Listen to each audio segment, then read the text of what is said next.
Welcome to Mufti Muhammad Nadeem Hussaini official YouTube channel. Mufti Sahib کے channel کو subscribe کریں تاکہ ہر آنے والی ویڈیو سے باخبر رہیں۔ بسم اللہ الرحمن الرحیم۔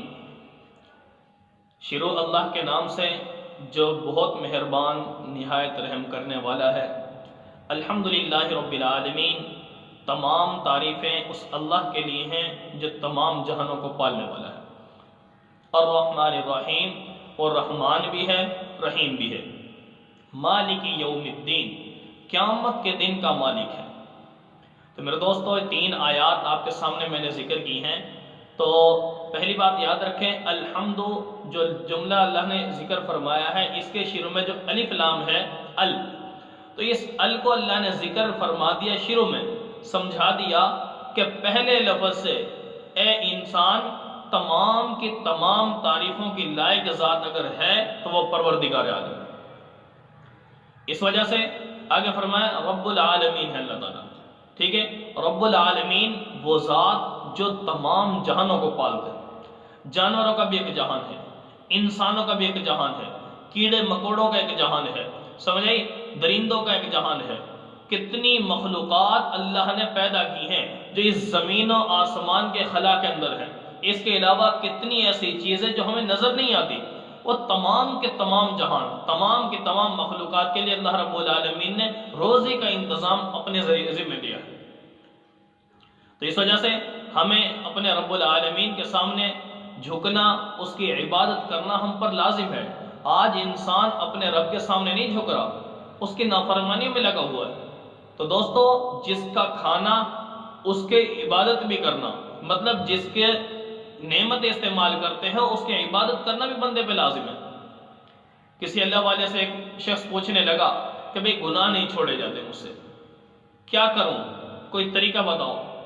تو اس اللہ والے نے دیکھے کتنی پیاری بات کی، ارشاد فرمایا کہ بندے جس رب العالمین کی تو روزی کھاتا ہے اس کی نافرمانی نہ کر، یا اس کی روزی کھانا چھوڑ دے۔ اپنے آپ کو یہ سمجھا، یا تو اس کی روزی چھوڑ دے اگر نافرمانی کرنی ہے، اگر نافرمانی کرنی ہے مطلب اگر اس کی روزی کھانی ہے تو پھر نافرمانی چھوڑ دے۔ یا اسی طرح کہ جس کی دھرتی پر رہ رہا ہے، زمین پر تو قیام پذیر ہے، اس کی زمین سے فائدہ اٹھا رہا ہے، یا تو اس کی نافرمانی چھوڑ دے، اس کی زمین پہ رہنا چھوڑ دے۔ دیکھیں کتنی پیاری بات کی۔ جس رب العالمین کا کھاتے ہیں تو اس کی تو نافرمانی نہ کرے۔ ایک غلام اپنے آقا سے لے کے کھا رہا ہے تو اس کا تابعدار ہے، تو وہ کیسا تابعدار ہے؟ کھائے اس کا جا رہا ہے، نافرمانی اسی کی کیے جا رہا ہے۔ یعنی جس شاخ پر بیٹھا ہے اسی شاخ کو کاٹے جا رہا ہے۔ یہ ناانصافی ہے، ظلم ہے۔ تو اس وجہ سے دوستو، اللہ رب العالمین نے روزی کا ذمہ اپنے لیے لیا ہے۔ اللہ ہمیں روزی دے رہا ہے تو تمام تعریفیں بھی اسی کی کرنی ہے۔ ہم نے نماز پڑھنی ہے، زکوٰۃ دینی ہے، تلاوت کرنی ہے، کتنی نیکی اللہ رب العالمین نے ہم پر لازم کیا، اس کو ادا کرنا پڑے گا دوستو۔ تو اس وجہ سے اگلی بات، ایک بڑی قیمتی بات ذہن میں آئی، نبی اکرم صلی اللہ علیہ وسلم نے ہمیں بتا دیا کہ روزی کی ذمہ داری اللہ نے اپنے ذمہ لے رکھی ہے۔ کیا فرمایا؟ وَمَا مِن دَابَّةٍ فِي الْأَرْضِ إِلَّا عَلَى اللَّهِ رِزْقُهَا وَيَعْلَمُ مُسْتَقَرَّهَا وَمُسْتَوْدَعَهَا۔ 12ویں پارے کی پہلی آیت فرمایا کہ تمام مخلوقات کی روزی اللہ فرماتے ہیں جن کو میں نے پیدا کیا کہ روزی کا ذمہ بھی میرے ہے، میں نے روزی دینی ہے۔ لیکن دیکھیں بندوں کا ذمہ کیا ہے؟ اللہ کی عبادت کرنا۔ روزی اللہ کے ذمہ اور عبادت بندوں کے ذمہ۔ اب بندے نے کیا کر دیا ہے؟ بندہ یہ کرتا ہے کہ روزی اپنے ذمہ لے رہا ہے اور عبادت چھوڑتا جا رہا ہے۔ جو کام اللہ کے ذمہ تھا، اللہ نے فرمایا میں نے دینی ہے روزی، اب بندہ کیا کرے؟ روزی میں نے اللہ کی جو مجھے دینی ہے میں خود حاصل کروں گا، گویا بزبان حال بتا رہا ہے۔ حالانکہ جب روزی اللہ نے دینی ہے تو دوستو مل کر رہے گی۔ فرمایا کہ ان نفسا لن تموت حتی تستکمل رزقها، جب تک بندے تجھے تیرا رزق مل نہیں جاتا موت نہیں آ سکتی۔ اور ایک حدیث میں فرمایا ان الرزق لا يطلب العبد كما يطلبه اجل۔ نبی اکرم صلی اللہ علیہ وسلم نے فرمایا بندے تجھے تیرا رزق ایسے تلاش کرتا ہے جیسے تیری موت تلاش کرتی ہے۔ کیا مطلب؟ یعنی جیسے موت کا آنا یقینی ہے، برحق ہے، ایسے رزق کا ملنا یقینی ہے اور برحق ہے۔ تو اس وجہ سے روزی اللہ نے دینی ہے، ہاں طریقہ حلال، ناجائز اور حرام طریقہ استعمال نہ کرو۔